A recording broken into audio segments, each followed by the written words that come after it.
হোজাইত সমন্বয়ৰ এনাজৰীৰে বিহু শীৰ্ষক গীত নৃত্যৰ অনুষ্ঠানৰ উদযাপন। হোজাই সাহিত্য সভাৰ সহযোগত আৰু আকাশ উপসমিতিৰ উদ্যোগত কালি সমন্বয়ৰ এনাজৰীৰে বিহু শীৰ্ষক গীত নৃত্যৰ অনুষ্ঠানটি হোজাই সাহিত্যৰথী বেজবৰুৱাৰ ভৱনত উদযাপন কৰা হয়। কাৰ্যসূচী অনুসৰি কালি পুৱা ৯ বজাত অসম সাহিত্য সভাৰ পতাকা উত্তোলন কৰে হোজাই সাহিত্য সভাৰ সভাপতি কল্পনা দেৱী গোস্বামীয়ে। পুৱা ৯:১৫ বজাত বিহু পতাকা উত্তোলন কৰে আকাশ উপসমিতিৰ কাৰ্যকৰী সভাপতি অনিমা বৰুৱাই। বিয়লি ২ বজাত বিহু মঞ্চ উদ্বোধন কৰে হোজাই জিলা সাহিত্য সভাৰ সভাপতি পদ্মকান্ত বৰুৱাই। ইয়াৰ পাছতেই প্ৰাণৰ শিল্পী জুবিন গাৰ্গক শ্ৰদ্ধা জনাই বন্তি প্ৰজ্বলন কৰে সাহিত্য সভাৰ সম্পাদক সৰ্বেশ্বৰ পাঠকে। ইয়াৰ পাছতেই এটি বৰগীতেৰে সাংস্কৃতিক কাৰ্যসূচীৰ শুভাৰম্ভ কৰে অঞ্জলি তালুকদাৰে। প্ৰাণৰ শিল্পী জুবিন গাৰ্গৰ এটি জনপ্ৰিয় গীতেৰে শিল্পীজনকো শ্ৰদ্ধা জনাই অসম সাহিত্য সভাৰ আকাশ উপসমিতিৰ সক্ৰিয় কৰ্মকৰ্তা পদ্মিনী দাউলা গুফুৰে।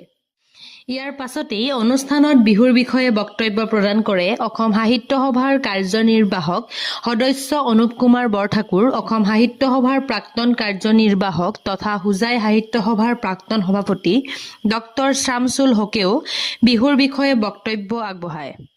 অনুষ্ঠানটো সফল কৰাৰ ক্ষেত্ৰত দেহে-কেহে সেৱা আগবঢ়াই মৌচাক মইনা পাৰিজাতৰ সভাপতি বিমল নাথ, হোজাই সাহিত্য সভাৰ সম্পাদক সৰ্বেশ্বৰ পাঠক, আৰাধনা শৰ্মা, কুন্তলা দাস, ভৱানী কলিতা, প্ৰেমলতা দুৱাৰা, মধুমিতা হাজৰিকা, ৰঞ্জু কৃপী, ৰীণা দেউৰীকে প্ৰমুখ কৰি আকাশ উপসমিতিৰ সকলো কৰ্মী আৰু মৌচাক মইনা পাৰিজাতৰ কৰ্মী আৰু মৌচাক মইনা পাৰিজাতৰ মইনাসকলে সকলো কাৰ্যসূচীতে অংশগ্ৰহণ কৰে।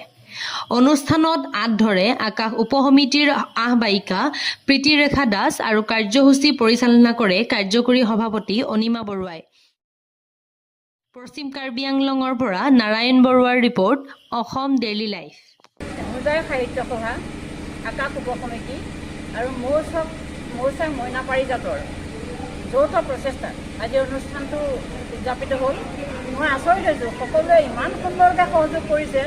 বিশেষকৈ আমাৰ মইনা পাৰিজাতৰ কণ কণ মইনা, অভিভাৱক আৰু আমাৰ বিষয়ববীয়াসকল, সদস্যসকল, আকাশ উপসমিতিৰ সদস্যসকল, বিষয়ববীয়াসকল, কোনো আৰু বাকী নাই। সাহিত্য সভাটো আছেই, ইমান সুন্দৰকৈ সহযোগ কৰি অনুষ্ঠানটো ইমান সুন্দৰ কৰি তুলিছে।